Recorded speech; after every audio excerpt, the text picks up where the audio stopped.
नमस्कार बच्चों। आज हम प्रायिकता का ये टॉपिक ले रहे हैं, सिक्का यानी कि कॉइन।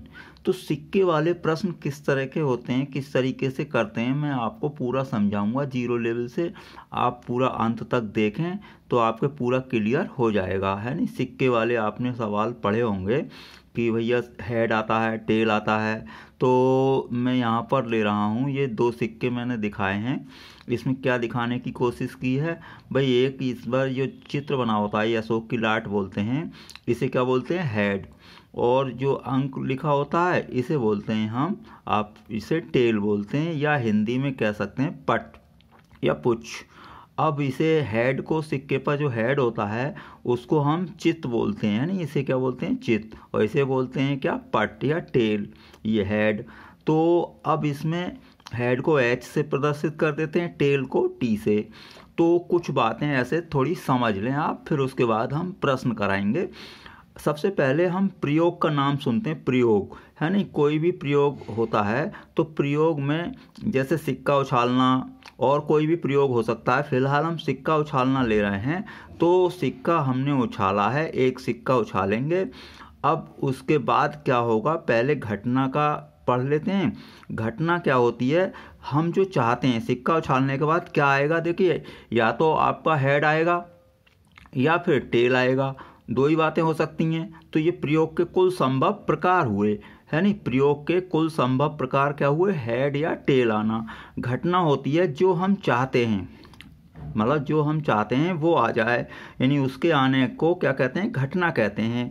जैसे सिक्का उछालने पर हेड आने की घटना, तो घटना को ई से प्रदर्शित कर देते हैं, तो ये हेड आ गया, है ना, कि इसमें क्या आ गया, हेड। तो अब प्रयोग हम ले रहे हैं, जैसे एक सिक्का उछाल रहे हैं, तो किसी प्रयोग के सभी संभव प्रकार जो होते हैं उसको हम एस से प्रदर्शित कर देते हैं। आप किसी से भी प्रदर्शित कर सकते हैं, वैसे ये स्टैंडर्ड तरीका है, एस ले लेते हैं। एस इंग्लिश में है सैंपल स्पेस, उससे एस लिया गया है नहीं। तो सिक्का उछालेंगे तो आप क्या क्या आ सकता है, हेड आ सकता है या टेल आ सकता है। तो कुल कितने प्रकार हो गए, दो प्रकार हुए, है नहीं। अगर दो सिक्के उछाले जाएं तो देखिए, दो सिक्के उछालेंगे आप इस तरीके से, दो सिक्के उछाले हैं तो एक पर हेड और एक पर टेल आ सकता है, या दोनों पर हेड आ सकता है। तो दोनों पर हेड आ सकता है, या एक पर हेड एक पर टेल आ सकता है, या एक पर टेल और एक पर हेड आ सकता है, या दोनों पर टेल। तो देखिए, कुल प्रकार आपके कितने हुए यहाँ पर, अगर देखा जाए तो आपके कुल प्रकार आपके हो गए दो, वो चार, एक दो तीन चार। एक सिक्के उछालने में कुल प्रकार आपके कितने होते हैं, दो। भाई हेड या टेल आएगा तो कुल प्रकार आपके हो गए दो। दो सिक्के उछालेंगे तो दो गुणा दो, यानी कि कुल कितने हो गए, चार हो गए। ठीक, अब तीन सिक्के भी समझ लें, फिर प्रश्न करेंगे। तो तीन सिक्के उछाल रहे हैं हम, तो अगर तीन सिक्के आप उछालेंगे तो तीन सिक्के पर हेड हेड हेड हो सकता है, तो ये बदलते रहेंगे। देखिए, हेड हेड हेड हो सकता है, या दो सिक्कों पर हेड आ गया, एक पर टेल, तो इनकी अदला बदली होगी, भाई हेड टेल हेड या टेल हेड हेड। अब एक हेड और दो टेल हो सकते हैं, टेल हेड टेल या टेल टेल हेड। अब या तीनों टेल हो सकते हैं।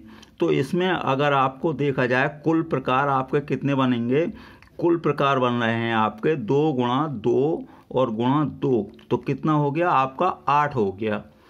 अब प्रायिकता क्या होती है जो हम कैलकुलेट करना चाह रहे हैं, तो प्रायिकता मतलब प्रोबेबिलिटी इंग्लिश में कहते हैं, तो उससे पी से प्रदर्शित कर सकते हैं। अब इसके अंदर यहाँ पर कुछ लिख सकते हैं, जैसे मान लीजिए कोई घटना है, उसको हमने पी ई लिख दिया, या ऐसे उसका नाम भी दे सकते हैं कि हेड आने की प्रायिकता या टेल आने की प्रायिकता, इस तरह से भी लिख सकते हैं। अब प्रायिकता का मतलब होता है, यानी फॉर्मूला, अनुकूल प्रकार और बटे कुल प्रकार। कुल प्रकार ये चल ही रहे हैं, प्रयोग के कुल प्रकार नीचे आएंगे। हम जो चाहते हैं, भाई घटना क्या होती है, हम जो चाहते हैं उसके प्रकार ऊपर आएंगे। जैसे एक सिक्के को उछाला हमने, तो एक सिक्के पर टेल आने की प्रायिकता निकाल रहे हैं हम। तो देखिए, टेल आने की प्रायिकता हम निकालें तो टेल कितने तरीके से आ सकती है, एक तरीके से। तो आपकी जो प्रायिकता होगी, तो प्रायिकता का हमने फॉर्मूला बताया कि कुल प्रकार तो बटे में आएंगे, तो एक सिक्का उछालेंगे तो कुल प्रकार क्या होगा, एक। अब टेल है यानी कि घटना कितनी है, घटना के प्रकार हैं एक, तो ऊपर आएगा एक, तो ये प्रायिकता हो गई।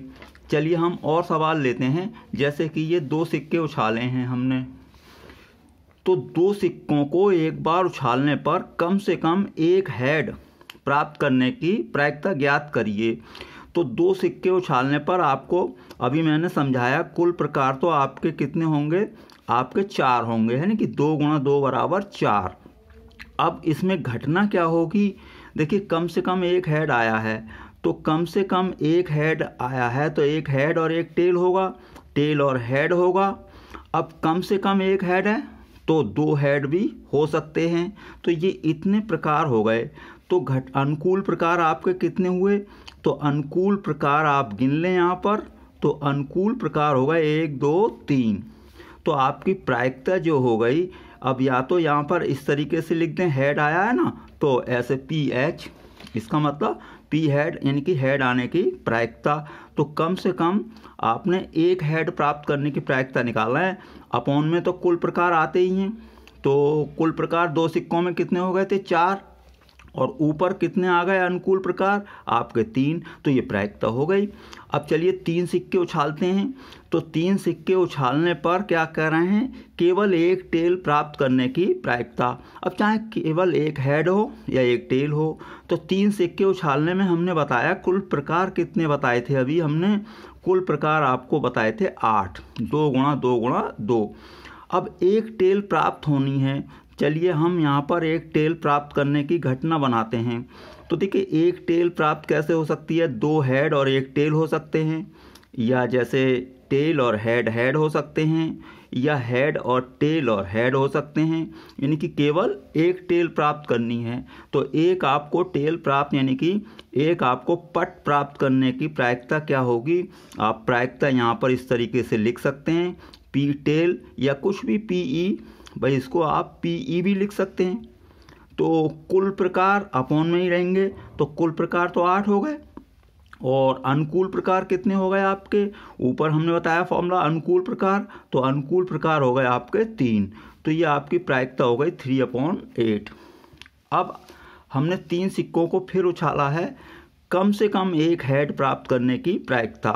तो देखो 3 सिक्के उछालने पर कुल प्रकार तो आपके 8 हो ही गए, है नहीं, कुल प्रकार कितने हो गए 8, क्योंकि 2 × 2 × 2 × 2 तो कितना हो जाएगा 8 हो जाएगा, है नहीं। 3 बार सिक्के उछालें ना, या एक सिक्के को 3 बार उछालें या 3 सिक्कों को 1 बार उछालें, तो 8 हो गए। अब देखो कम से कम एक हेड की हम घटना बना रहे हैं, तो कम से कम एक हेड हमने यहाँ पर लिया, जैसे कि ये head tail tail, tail head tail और टेल टेल हेड, कम से कम एक हेड की बात कही है उसने, कम से कम एक हेड। तो 2 हेड भी हो सकते हैं, 3 हेड भी हो सकते हैं। तो देखिए 2 हेड होंगे तो क्या होगा, इस तरीके से हो सकते हैं, हेड टेल हेड, अब हेड टेल हेड हेड ऐसे। अब तीनों हेड हो सकते हैं आपके पास, क्योंकि कम से कम एक हेड कहा है ना, तो कम से कम एक हेड में एक हेड हो सकता है, 2 हेड हो सकते हैं, या तीनों। तो 1 2 3 4 5 6 7, तो आपके अनुकूल प्रकार जो हो गए, आपके अनुकूल प्रकार आप इस तरह से गिन लें तो कितने हो गए, 7 हो गए।